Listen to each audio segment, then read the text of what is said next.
Kita lihat asumsi-asumsinya sampai nanti mengkerucut pada keadilan. Yang pertama, asumsi tentang telos. Telos bahasa Yunani ya, bukan bahasa Jawa. Yo, nanti jangan-jangan telos dalam jumlah banyak namanya telos. Ya, bukan. Itu sama kayak laptop kan, asu dalam jumlah banyak namanya asus. Oke. Nanti kamu bilangnya gitu, padahal maksudnya kan bukan itu. Ada yang bilang asus itu bukan asu dalam jumlah banyak, tapi asu ukurannya kecil, jadi kiri S kan kecil, kalau N sedang, L besar. Jadi saya kemarin heran, ada punya laptop merek kiri enggak? Laptop merek kiri maksudnya apa? Oh, maksudnya Asus. Jadi Asus yang ukurannya kecil. Oh, itu filosofis bisa sampai ke situ itu. Nalarnya panjang sekali nyampainya ke sana. Itu kan sama dengan teka-teki kenapa Superman pakai kaos S? Ya karena kalau M kebesaran kan. Sama dengan itu. Apalagi pakai XL. Oke. Cuma sebenarnya ya dia harusnya pakai M lah, karena kelihatan masih kekecilan itu kan, meledet sekali, tidak enak. Ya nanti dikasih tahu Superman ukurannya gantilah M atau L, lebih longgar. Oke. Terus telos itu tujuan. Maka pikiran apapun yang fokusnya pada tujuan namanya teleologis. Jadi dilihat tujuannya. Nah, asumsinya Aristoteles, segala sesuatu itu pasti ada tujuannya. Tidak mungkin enggak. Pasti ada targetnya. Apapun tinggal kamu tunjuk. Apa yang terjadi, apa yang ada di dunia ini, tidak ada yang iseng tiba-tiba ada. Apalagi ciptaannya Allah. Tidak ada yang Allah nggak sengaja tiba-tiba kok ada, itu nggak ada. Semua pasti ada tujuannya. Tidak ada satu makhluk pun, satu ciptaan pun, satu peristiwa pun yang sia-sia. Yo, Al-Quran banyak mencontohkan. Tapi yang jelas asumsi pertama itu, ini namanya cara berpikir teleologis. Kamu dikasih teh itu tidak sekedar takmirnya iseng, tapi pasti ada tujuannya. Mungkin biar kamu mau datang, biar kamu betah, biar kamu tidak ngantuk, kan masih ada tujuannya. Ada yang milih duduk nyali ada sendenannya, ada yang nggak dapat sendenan, ada yang, tapi pasti masing-masing punya reasoning. Dan biasanya itu tujuannya. Kenapa milih di belakang, kenapa milih di depan, itu pasti ada masing-masing ada tujuannya. Ada telosnya. Nah, terus itu asumsi pertama. Oleh karena itu berarti pasti kita manusia juga punya tujuan. Dan disiplin keilmuan yang membahas apa sih tujuannya manusia itu namanya etika. Jadi disiplin yang ngomong apa dan bagaimana manusia, tujuannya mau kemana, itu etika. Bedakan etika sama moral ya. Kalau moral itu kamu harus jujur, kamu harus tekun, kamu gak boleh bohong, itu moral. Etika itu levelnya di atas moral. Dia refleksi rasional terhadap moralitas. Etika karena dia levelnya lebih atas, maka pertanyaannya ya mengapa? Mengapa orang harus jujur? Mengapa orang kebanyakan itu? Mengapa kita harus saling menyayangi? Itu etika. Jadi refleksi rasional atas moral. Nah, manusia pasti juga punya tujuan. Setelah bahas panjang, Aristoteles menyimpulkan bahwa hampir semua orang sepakat tujuan hidupnya manusia adalah untuk nyari kebahagiaan. Tujuan puncaknya. Silahkan dicek, katanya Aristoteles. Lupa ada orang yang targetnya harta ya Pak. Kalau kamu tanya lebih lanjut, kenapa ingin banyak harta? Karena ingin bahagia dengan harta itu. Tujuanmu pengen punya istri atau suami cakep, sebenarnya kan tidak berhenti di situ, pasti ada kelanjutannya. Kalau sudah punya istri atau suami cakep, ingin bahagia dengan istri atau suami cakep itu. Tujuannya adalah ingin apa? Jaya, ingin sukses. Itu kan tidak berhenti di sukses. Kalau sudah sukses mau apa? Selalu begitu. Jadi tidak ada orang yang bisa mengingkari bahwa tujuan puncaknya hidup ini ingin bahagia. Kalau sudah bahagia, biasanya sudah nggak bisa ditanyakan lagi. Kalau sudah bahagia mau apa? Sudah susah. Dia sudah puncaknya, ya selesai sudah. Wong itu yang dicari. Beda sama tadi, ingin harta. Kalau dengan banyak harta terus ngapain? Saya bisa beli macam-macam. Setelah beli macam-macam saya puas, maka saya bahagia. Bahagia selalu jadi terminal terakhir. Jadi segala sesuatu ada tujuannya. Adanya manusia juga pasti ada tujuannya. Dan tujuannya itu katanya Aristoteles kebahagiaan.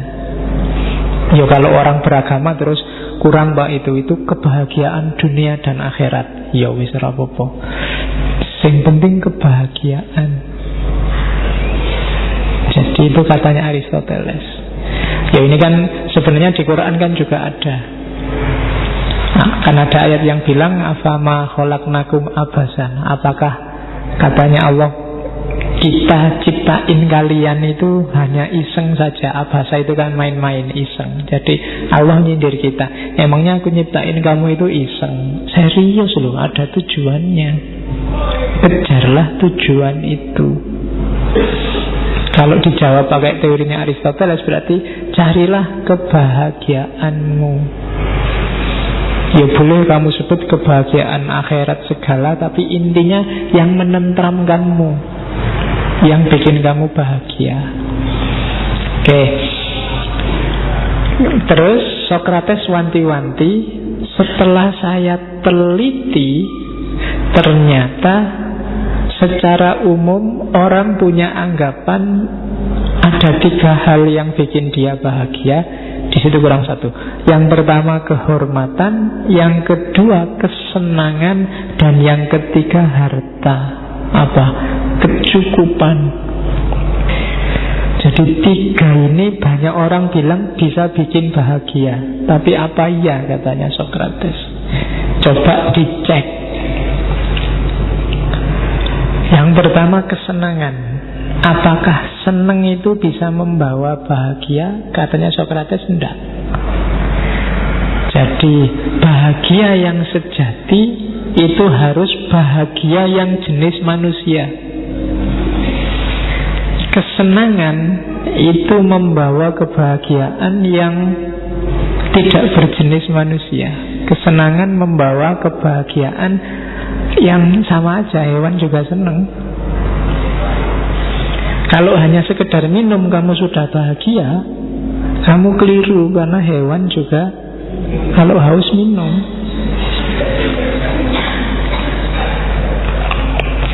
Jadi kesenangan itu tidak membawa kebahagiaan. Awas keliru, sifatnya sangat sementara. Kamu haus, sekarang minum, terus tidak haus lagi. Tapi sebentar lagi kamu haus lagi. Jadi kalau hanya kesenangan enggak, maka jangan melakukan apapun dengan target terakhir kesenangan. Dia bukan bahagia yang sejati. Jadi ya besok kalau kamu mau punya pekerjaan, kamu nikah, jangan sampai nikah hanya ingin seneng-seneng. Kalau hanya ingin seneng-seneng sebentar, mungkin gak ada 2-3 tahun akan selesai, kamu bosen. Itu yang dialami para artis. Kamu kan heran, yang cowok cakep, yang cewek juga cakepnya luar biasa, kok bolak-balik putus, kok ndak kerasan. Itu karena yang dicari kesenangan, bukan kebahagiaan yang sejati. Maka sebenarnya syaratnya nggak harus cakep. Cari yang biasa-biasa, jelek juga terpaksa ndak apa-apa. Yang penting kamu bisa bahagia. Kan gitu. Loh kan saya sering bilang kalau pasangan jelek kan lebih menenteramkan daripada yang cakep, karena nggak bikin khawatir. Kalau kamu punya pasangan cakep kan khawatir terus. Wah, jangan-jangan digodain orang. Wah, jangan-jangan kan nggak enak. Tapi kalau jelek kan aman. Siapa yang mau godain? Oke, lebih bikin bahagia, lebih sejati, lebih abadi. Karena orang jelek ya sekarang jelek, besok tetap jelek. Kalau orang cakep sekarang cakep, kalau tua jadi jelek. Jadi tidak awet, berubah dia. Tapi yang jelek, ya, yang jelek kan konsisten. Sekarang jelek, besok lebih dahsyat lagi.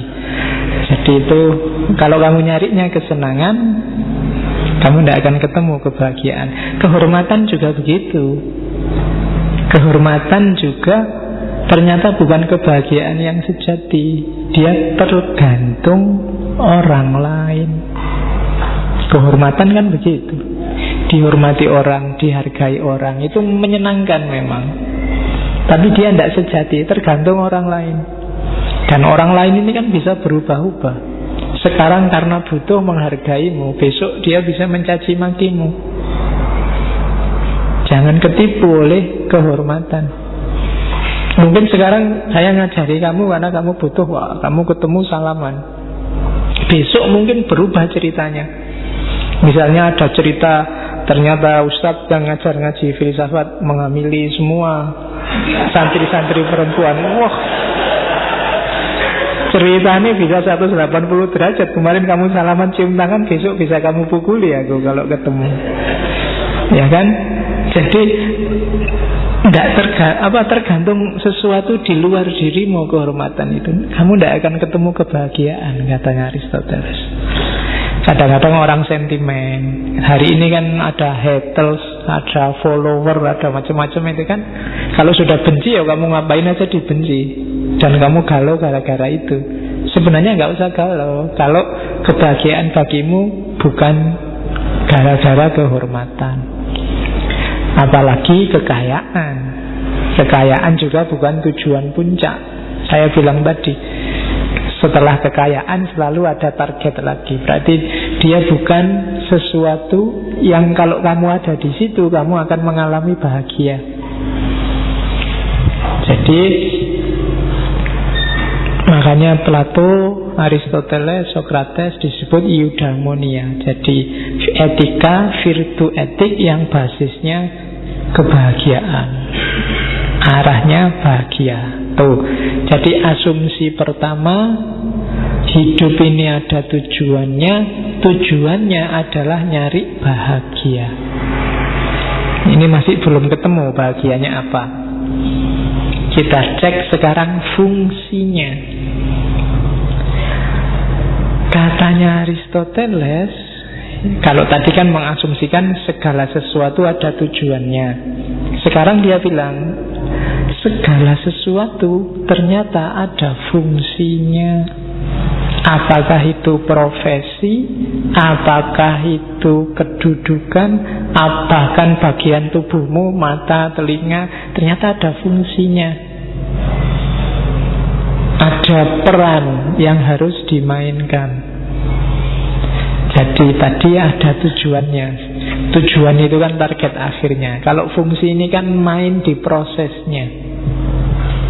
Jadi ternyata ada tujuan, ada proses. Semua punya karakter itu. Fungsinya teh ini menghilangkan rasa haus dengan cara diminum. Nah, diminum itu fungsi. Nah, berarti manusia juga punya fungsi. Dan fungsinya, kalau mencari fungsinya manusia yang sejati, katanya Aristoteles, harus yang khas manusia, bukan yang lain. Yang lain nggak ada. Nah itu, makanya di situ ada contohnya makan. Makan berarti bukan fungsinya manusia. Semua makhluk hidup juga butuh makan. Bernafas juga bukan fungsi manusia. Nafas itu otomatis. Apa sih fungsinya manusia? Kan itu yang dicari. Nah, Aristoteles ngecek, ternyata fungsinya manusia yang beda dengan semua makhluk yang lain itu ada di akal. Kemampuan untuk mikir, reasoning. Makanya ada gium yang terkenal dari Aristoteles bahwa manusia adalah animal rasional, binatang yang berpikir. Jadi jangan lupa fungsi utamamu itu mikir. Kayak sarannya Cak Lontong. Jadi mikir. Kalau nggak mikir, kamu bukan manusia. Karena tadi kamu adalah binatang yang mikir. Ada yang mikirnya yang bikin kamu jadi manusia. Begitu kamu nggak mikir, berarti tinggal binatangnya. Jadi hati-hati, usahakan akalmu tetap hidup dan waras. Karena begitu berhenti, levelmu turun. Jadi binatang. Makanya hati-hati kalau ada temanmu, aku ndak iso mikir. Hati-hati itu, karena alamat itu sudah. Kalau sudah nggak bisa mikir, tinggal binatangnya. Ki arep ngopo mesti ora beres lho. Kalau sudah judek kan biasanya yang dilakukan ndak beres. Maka kalau ada temenmu kayak gitu, suruh tenang dulu. Oke bro, tenang, mikir dulu. Gimana caranya akalnya fungsi dulu deh. Jangan memutuskan sesuatu saat akal buntu. Nanti gawat, karena yang memutuskan itu biasanya tinggal aspek binatangnya. Ya kalau di manusia binatang itu kan bisa hasrat, ego, ambisi dan macam-macam. Harus tetap dikoordinasi oleh akal. Nah, jadi manusia punya tujuan bahagia. Untuk mencapainya dia ada alat namanya akal. Perbuatan baik atau tidak baiknya manusia, katanya Aristoteles, kuncinya adalah nalarnya jernih atau tidak. Bisa berpikir rasional atau tidak. Perbuatan baik itu adalah perbuatan yang sengaja kamu lakukan hasil refleksimu secara jernih. Kalau pikiranmu terang, akalmu bisa menemukan apa yang harusnya kamu lakukan dan apa yang jangan kamu lakukan. Inilah nanti yang disebut virtu etik. Saat orang akalnya sehat, perbuatannya juga jadi sehat. Karena akal ini yang nyetir. Kalau pikiranmu ngeres, perbuatanmu juga ngeres. Kalau pikiranmu hitam, perbuatanmu juga hitam. Karena bahan mikirmu kan semua ada di pikiran. Akal ini kan kayak kacamata. Barang putih kalau kamu pakai kacamata ungu, kayak orang jual mainan kacamata ungu itu, ya kelihatan dia ungu. Maka usahakan akalmu tetap jernih. Di situ fungsimu sebagai manusia ditantang. Jadi asumsi kedua, fungsi. Nah, tadi kan ada akal yang dia memproduksi kebajikan, memproduksi virtue. Sekarang kita lihat tentang hubungan kebahagiaan dengan kebajikan. Ini asumsinya panjang, ada 4 untuk menuju keadilan. Jadi pelan-pelan. Nah, bahagia itu rumusnya, katanya Aristoteles, ketika jiwamu ini kompatibel, selaras dengan kebajikan tadi. Yang kebajikan itu produknya akal. Jadi bahagia yang sejati itu kamu, kondisi jiwamu yang nyaman karena dia selaras. Kenapa kondisi jiwamu nyaman? Karena akalmu jernih. Yang akal jernih ini melahirkan perbuatan bajik. Nah, ini rentetannya begitu. Pikiranmu sehat, perilakumu baik, Kalau perilakumu baik, jiwamu tenang, itu bahagia, katanya Aristoteles. Jadi yang ada di pikiran nyambung dengan yang ada di perbuatan. Kalau perbuatan sama pikiranmu selaras, batinmu juga nyaman. Itulah kebahagiaan. Kalau menurutmu maling itu jelek, terus kamu korupsi, itu kan batinmu gak nyaman. Maka sekaya apapun kamu tidak akan bahagia.